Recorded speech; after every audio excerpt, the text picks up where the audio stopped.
Hello and welcome to episode 326 of the Hooniverse Podcast. Had to think there for a minute. I'm your host, Jeff Glucker. And joining me this week, Ron, I'm giving him the day off, not the day off. He's doing his day job right now.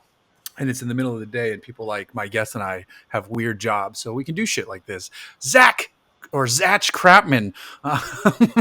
What is up, Zack? I'm leaving right now. I don't remember why. I think, did I like mail you a package that said that? Or I used that name once as a joke. Did we go to second grade together? I don't, it was many years ago, many moons ago. How have you been, my friend? I've been really good. Doing a little traveling, doing a lot of driving, testing some new stuff, old stuff. Yeah. Yeah. It's awesome that you've kind of stepped in as I don't want to say the number 2 on Smoking Tire, but you're kind of like, you're doing a lot of reviews with Matt, and it's pretty awesome to see you guys there doing it neck and neck, so to speak. Yeah, no, I recognize that my place is co-host. I mean, he is the trunk of the tree because he's doing it for a long time, but it's something we talked about for a bit. And when I was able to move and work for TST full time, like move to working for TST, not physically move where I lived, we started doing it, and the fans and the viewers seem to like it a lot. So, all right, let's keep doing it. It's really fun. Yeah, it's been great, and the podcast studio has been probably pretty wonderful too with the software. Since it's more, that podcast has evolved over the years from that one table in the house in Playa. That I was at a Porsche event a month or two ago, and Patrick Long was there, and he's like, "Remember the podcast house?" And like people would get high there. I'm like, "Yeah, I remember that place very well." It's funny to look back at the guests we got in the early days who would walk into a house, because like this was 2011, podcasting was really new. I mean, we had Pat Long, we had the director of Senna, we had Jesse Combs. We had Steve Dinan, Dan Neal. Like we had people that, if you see their name on there, you're like, wow, that's a great get. And some of them waited until we got a different location to come back, and some of them came back frequently. But it was funny. I think it really highlights that you don't really need a fancy studio. Yes, and you can kind of start however you need to start. But yeah, that was a fun time. Are you saying this is not a fancy studio right here? Well, I mean, the way to spin that is you are surrounded by expensive equipment. Where is it? I don't see it. Well, you have your foreign automobile, and then you have, is that a Peloton? It is actually a Peloton. Yeah. Do you own a bicycle? Yes. It doesn't rain here. I don't understand it. When I first got the Peloton, it was angled in a way where I would look at my bike where it sits in the garage. I'm like, I can ride my fake bike to look at my real bike. The Peloton has made me a better mountain biker, though. I firmly believe that. I feel better on climbs and all that stuff. Okay. But I've also been doing not just biking on it. You can do these like bicycle boot camps where you get off the bike and actually do weights and shit. Yeah. Okay. So cool. That I've been enjoying those. So your podcast, your and Matt's podcast has come a long way. How has the change to, and you've been doing it for a while now with the iPhone setup, that seems like a pretty awesome setup for especially your part of the job? Yeah. I mean, so people don't know, I've been the producer of the podcast for like 6 years after Chris Hayes, went to do real work. And when we started doing video, we used to use Wirecast, and it was just a really complicated software. And it's a really high level software, but it can do way more than we need to do, and it requires a crazy machine.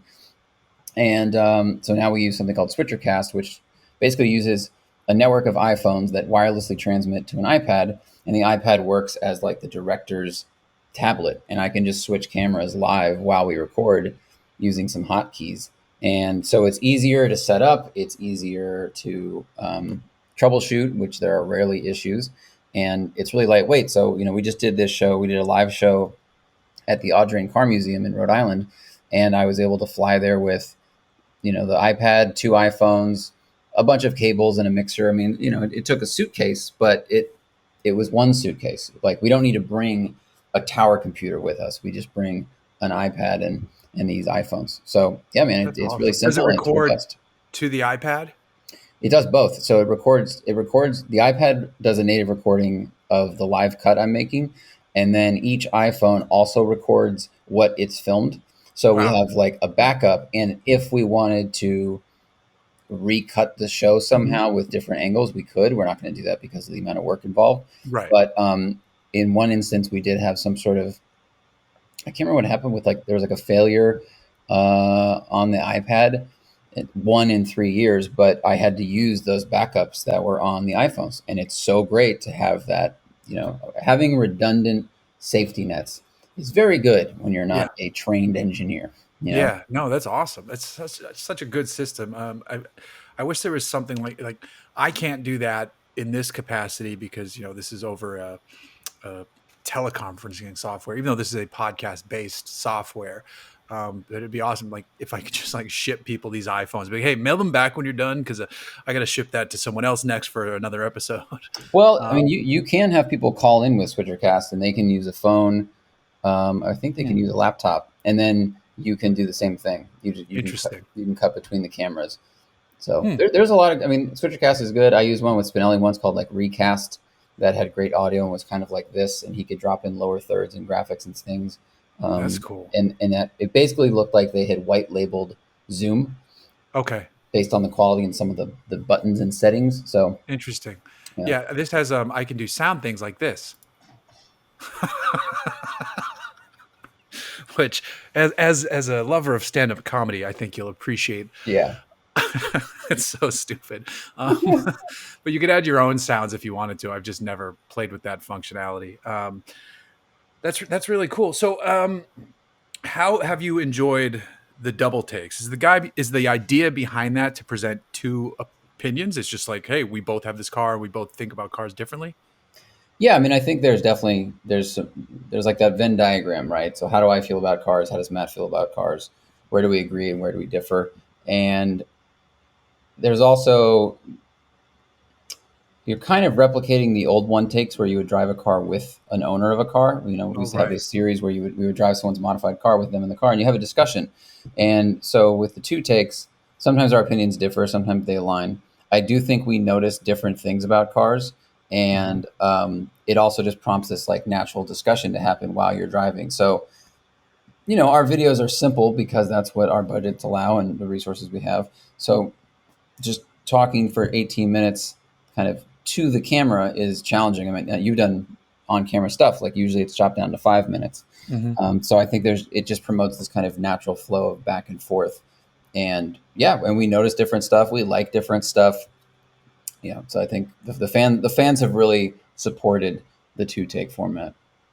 Now, are they supporting the mustache? How long are we? Strangely, yes. So I grew this mustache. We got invited to the Audrain Museum to drive in their veteran run, which is right, like a rally for cars from 1900 to 1909.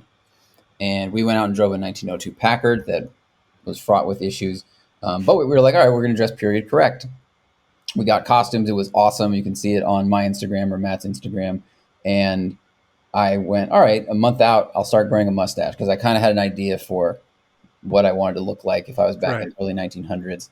There are some crazy mustaches in the early 1900s, and I can't grow 9 out of 10 of them. There's some bushy stuff out there.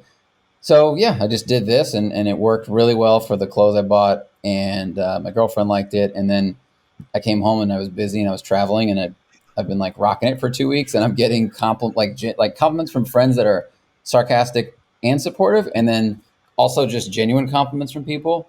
Wow. I have never thought of myself as a mustache person, so I don't really know how long it will last. But right now, I'm just like, all right, I don't have to worry about shaving it right now. And if I can get this part out, then I can become a barista, and then I will become that which I hate. Yes. Nice. That was funny. Have you been to Rhode Island before? No, I'd never been there before. A lot of that. There's a lot of that out there, Jeff. There's a lot of that out there. Yeah, I went to college. Try to turn the accent off. From Newport. You did? Yeah, I went to University of Rhode Island, so I know. My wife and I's first date was at a restaurant in Newport, so I know Newport. Yeah.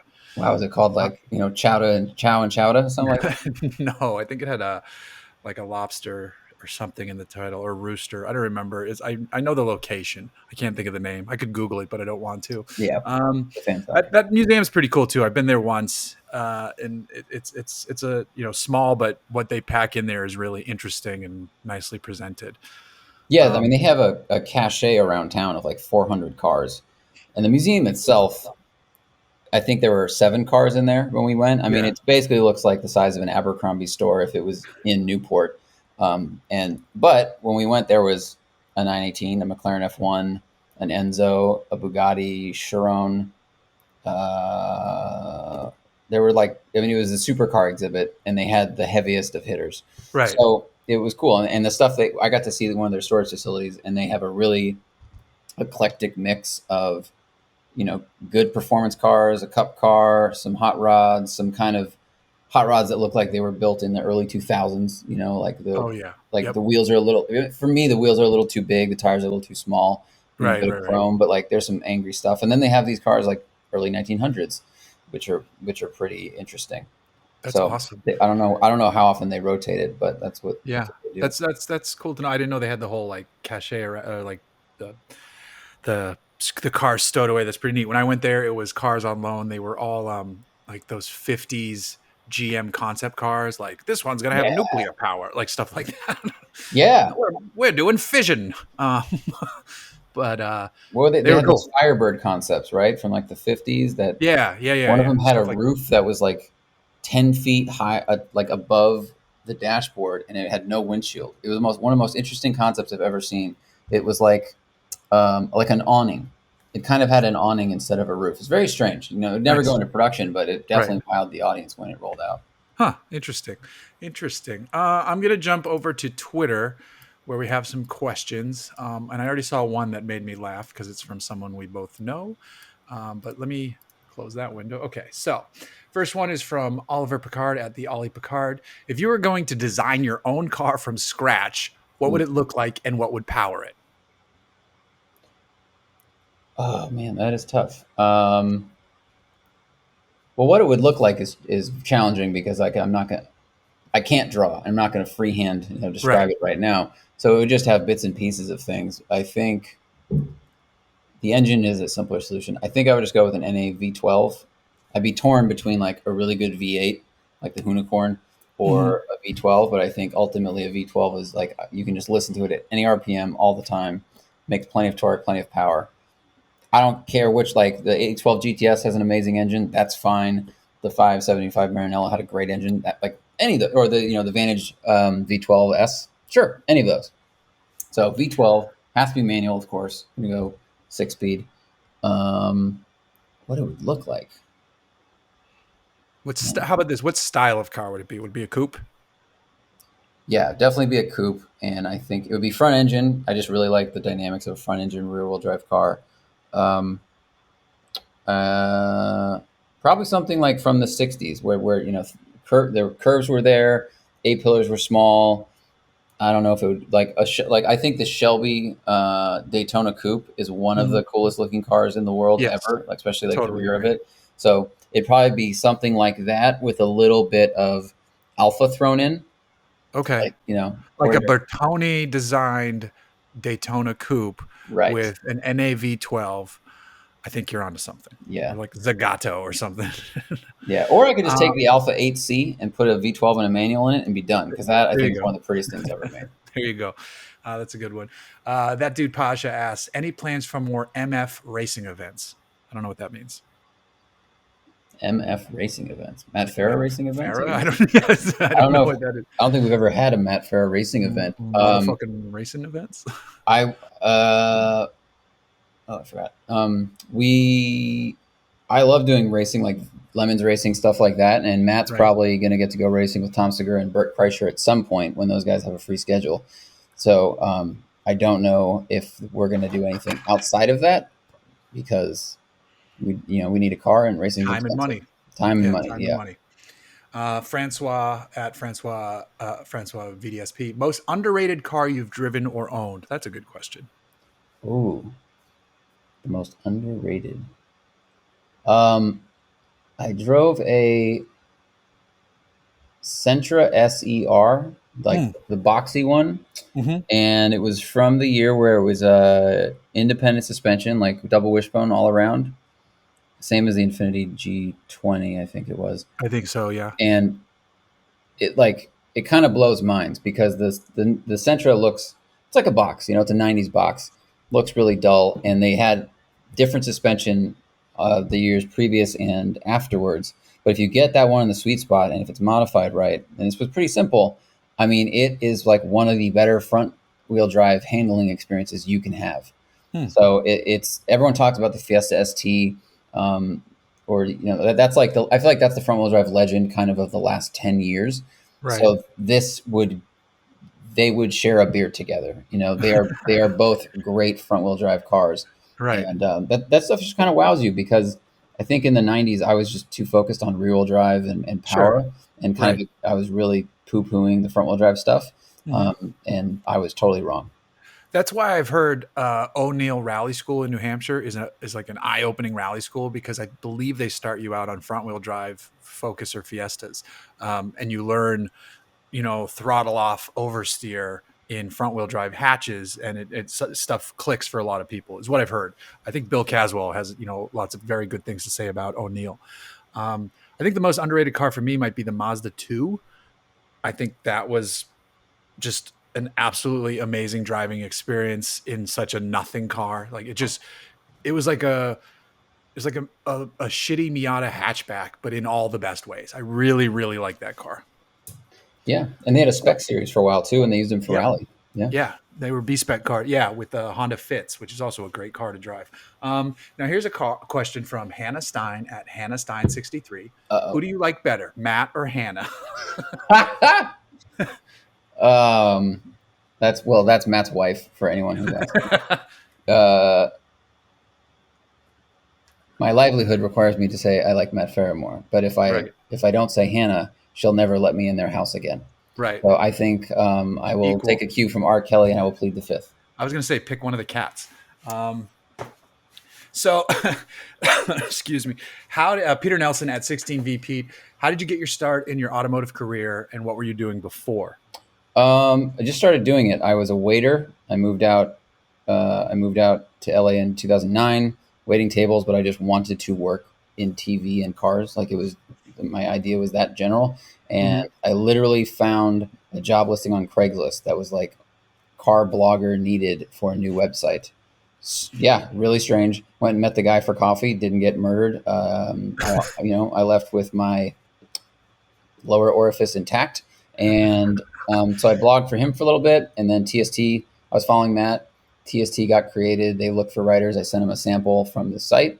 They liked it, started writing for TST. And then they were like, hey, we're going to do video. Do you want to help? And I just said yes.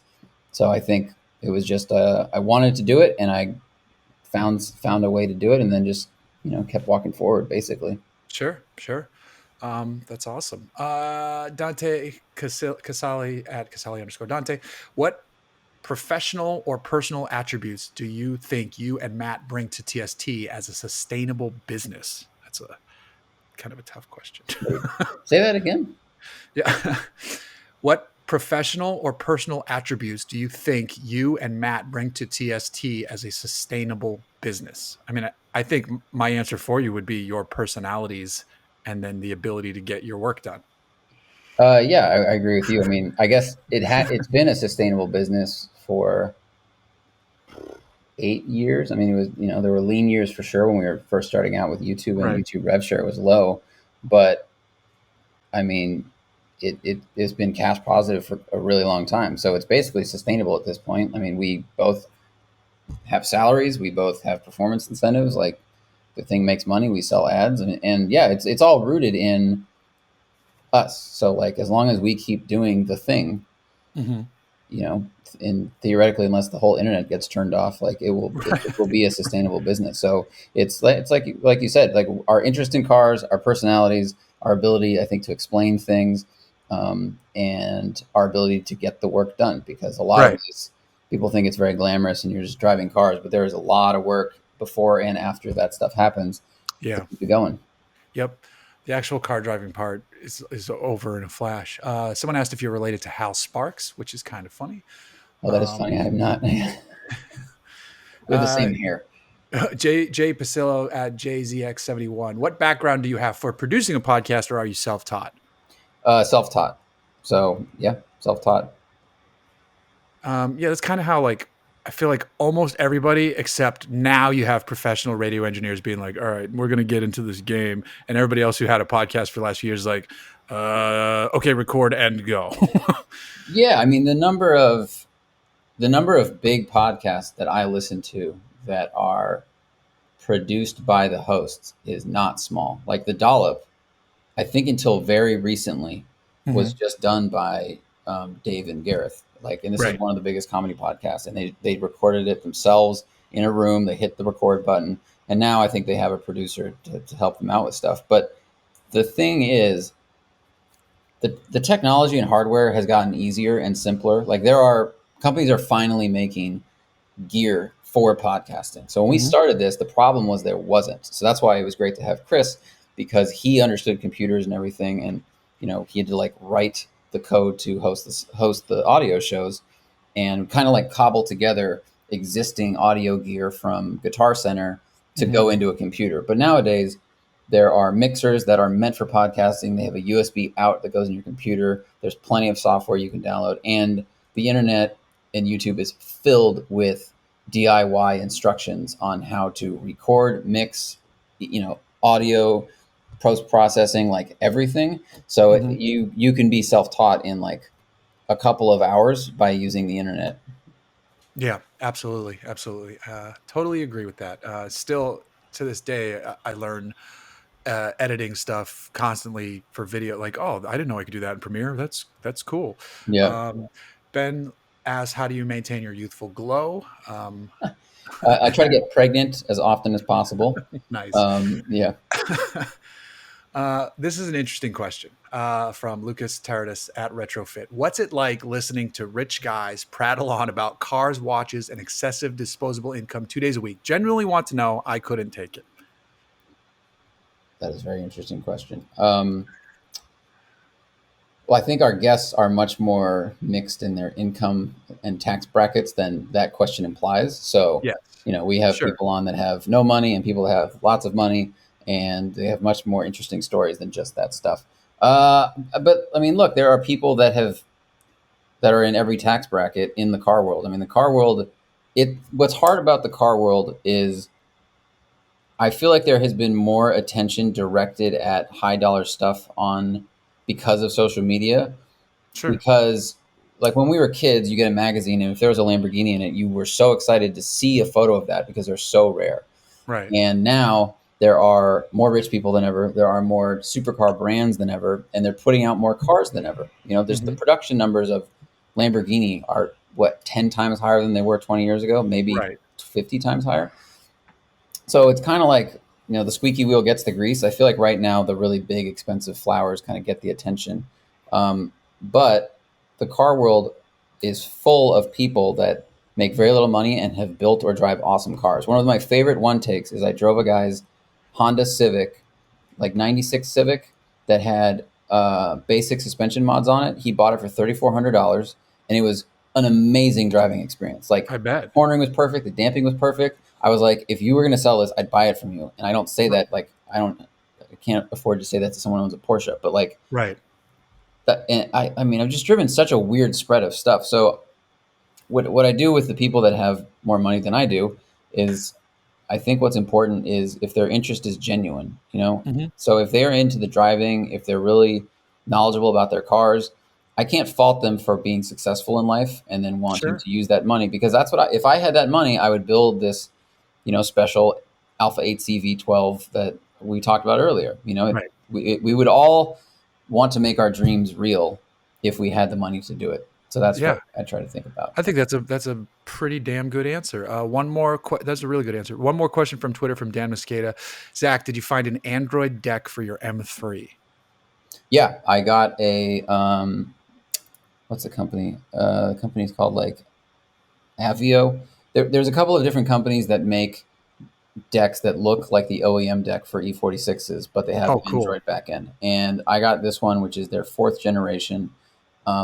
and from what I've read online, it's the best generation. The first three were pretty clunky as they were developing it. But Hmm. I've got Apple CarPlay, Google Maps pops up in there. I mean, it can have Bluetooth calling and all these other things, and it takes like 15 seconds to power up, but it looks OEM. The touchscreen's great. The sound is great. I'm so happy that I put it in, and I regret having it sat in my closet for over a year, and I was like, oh, I'll get to that soon. It's going to be so much work. And then when I finally Yeah. did it, I was like, what have I been doing? Right. That's how it goes on these things sometimes. So some Instagram questions for you. This one was kind of answered already. Kyle Noanik asks, how did you get connected to the smoking tire? Through the internet, like Yeah. literally just cold email kind of thing. Yep. Daniel Robert DeRue asks, what other cars are also like sandwiches? M2 equals club, 911 equals BLT. Keep up the good work. What Is this something you guys did on TST? Yeah, so we just drove the Infiniti Q60, and it's my analogy was it was kind of like a gas station sandwich, where in the early days of traveling, if you were just needed a sandwich and you stop at your local filling station, like that sandwich was great. The problem now is that there are other sandwich options in the world, and the Q60, I think when it came out, was a great GT car. It was pretty. It has this round muscular shape, while everything else these days is like these hard edges. But the car we drove was like $65,000. It's got a slow transmission. The interior has basically been the same since it was built. It's on the same architecture as the first G35.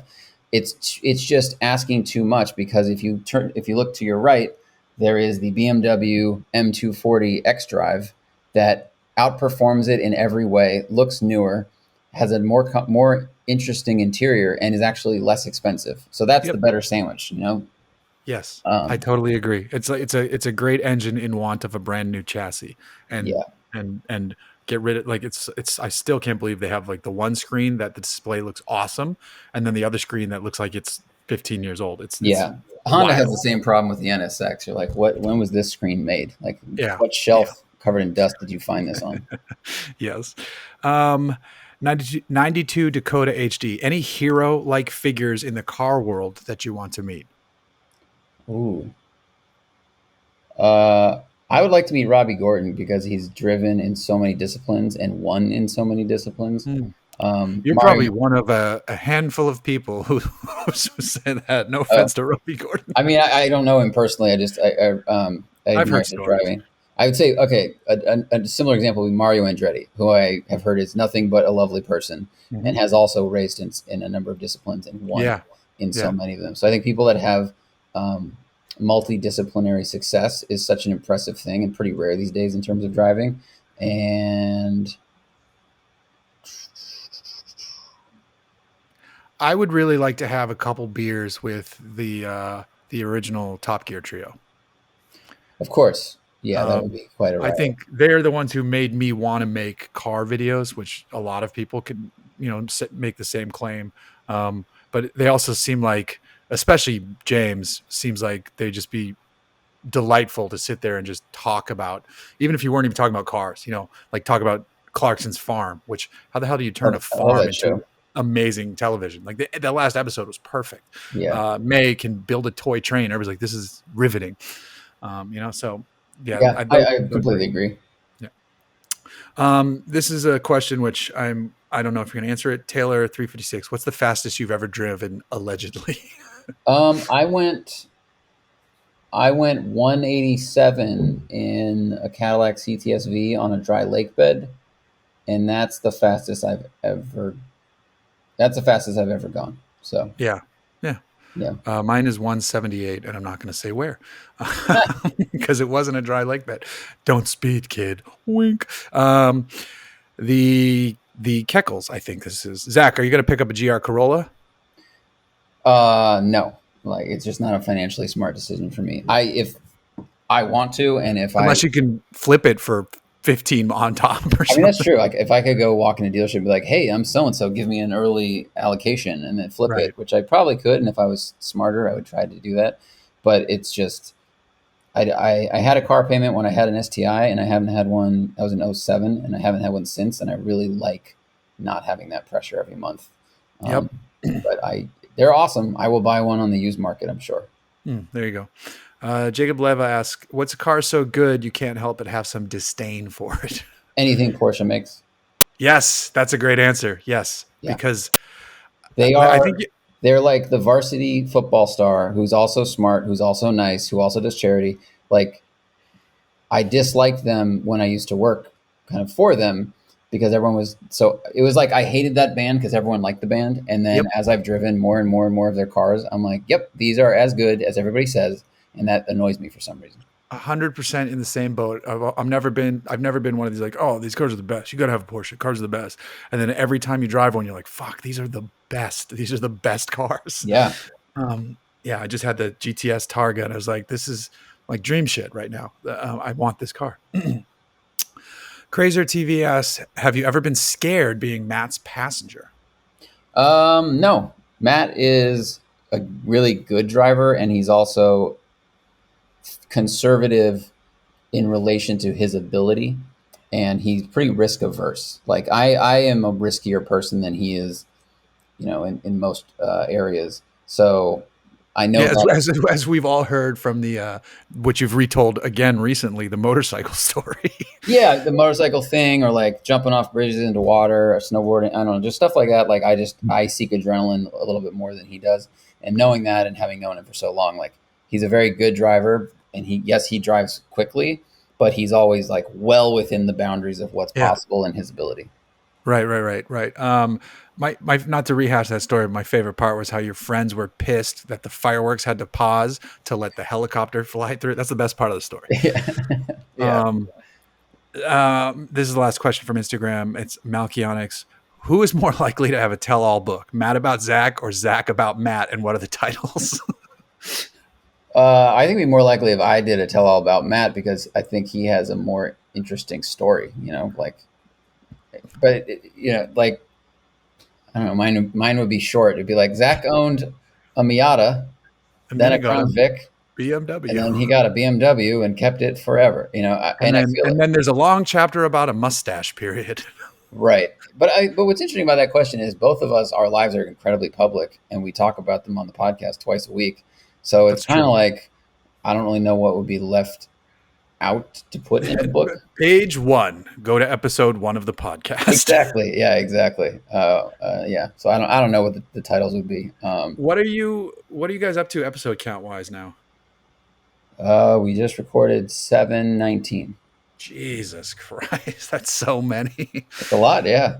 So We many. have to plan something for the 1,000th because we're not good at planning anniversaries whenever they come up on the Right. hundreds. Yeah, no, I did a couple things. I did 100, 200, then 300 was when we paused it. Um, so yeah, you should definitely do something for 1,000. That would be sweet. Like Yeah. it's host an event at the car storage or something like that. That'd be cool. Yeah, that would be a lot of fun. So what's coming up for you? Anything good car wise on the horizon that you're looking forward to that you can talk about? Well, I'm going to the Range Rover launch, which will be probably very comfortable, and I'm driving the Porsche GT4 RS this weekend with Matt, which I'm sure will live up to the hype that everybody is singing from the rooftops. Right. And I think on the other side, something I just did this last weekend, um, I went to Tennessee to hang out with Sam Smith, Zach Bowman, and Kyle Kennard of Yeah. Road and Track tenure, and we drove old shit boxes and went camping and like had no cell service for 2 days. And I can't recommend that highly enough to Yeah. anybody that I was has. jealous of that trip. Yeah. It was great. So if you're out there, like doesn't matter if you have a shit box or a regular car, but just like a driving vacation with camping where you're just kind of checked out from the rest of the world for 2 days Yeah. is really good. How was Zach's Mustang? Because I love the look of his Mustang. Dude, it is awesome. I mean, it's not perfect, but it is No. awesome. Like It it looks looks evil. like it will hit you in the face. Yes. It's black, which was painted crudely over red. It has black Krager wheels and big fat tires. He chopped the springs a little bit. It's got a 5-speed, really basic 302 from like a 94 LTD. So it's not really fast, but it sounds right. It looks tough. You are the prince of Maryville, Tennessee when you drive around. You get so many compliments because I mean that is like the chariot of that land. And the handling is surprisingly good. Like corner's pretty flat. He was running away from modern sports cars to the point where he pulled over at some point, and a guy in an FRS pulls up, and he's like, "Dude, that thing's amazing." And he was like, "Oh, I really want to get one, but they're just so expensive." And Zach said, "Well, this one I've got like 10 grand in." And I guess the guy's jaw dropped, and he was like, "I paid 30 for this," and for his BRZ, and he was so mad that he could have had this amazing thing for less. Hell Got yeah. manual brakes, which seem too firm, like it's over boosted or something. But Okay. otherwise, it's just, dude, it's great. I mean, I had a muscle car in high school, and so I just immediately turned into 16-year-old Zach, and I started laughing and just blasting noise through the trees. It's so good. Ever since he's picked that up, I've been thinking like I need to dump this fucking Jag and get like a. I mean, it's tough out here. Prices suck even for like Dodge Darts were never expensive, and I was like maybe I'll pick up a Dart. Even Darts are like dumb right now, but that old Mustang, man, something about that. Because I've always been more of a Ford guy. So when he picked up that car, I was like, that is perfect for Bowman, and that's just perfect in general. I loved it. So it's good to Dude, hear that it and lives up. he was able to put all the camping gear for the whole group except my duffel bag was in his car. Like a huge Yeti cooler, a 20-liter like army water container, a stove, tents for everybody. He has these packing boxes from his time living, on the road for a year, and Right. put that in the back seat. And like That's on big awesome. turns, it would scrape a little bit, but I didn't realize how big the trunk was in that car, and it still Oh weighs yeah. 2,700 pounds. You know, Yep. That's awesome. so Fuck, I need to find an old Mustang. I think the key is to look for coupes, not Right, fastbacks. not fastbacks. Yep. That's absolutely the trick there. Okay. Well, that's all good stuff, Zach. I'm glad we had a moment to catch up. I appreciate you taking some time out of your day. I know you got some other stuff going on today. I just wanted to do a nice, easy episode since I'm going on vacation next week. Looking forward to that. Not that you give two shits. But, yeah, right. So thanks for coming on, and we'll have to do this again real soon. Absolutely. We'll get Ron, my co-host, in here as well. We'll make it a full party, and we'll go from there. And we both want to come up and do TST soon. I think it's overdue for a visit up your way. But Yeah, we'll talk you're about welcome. that soon. Awesome. Well, I appreciate it, man. I'm gonna stop recording.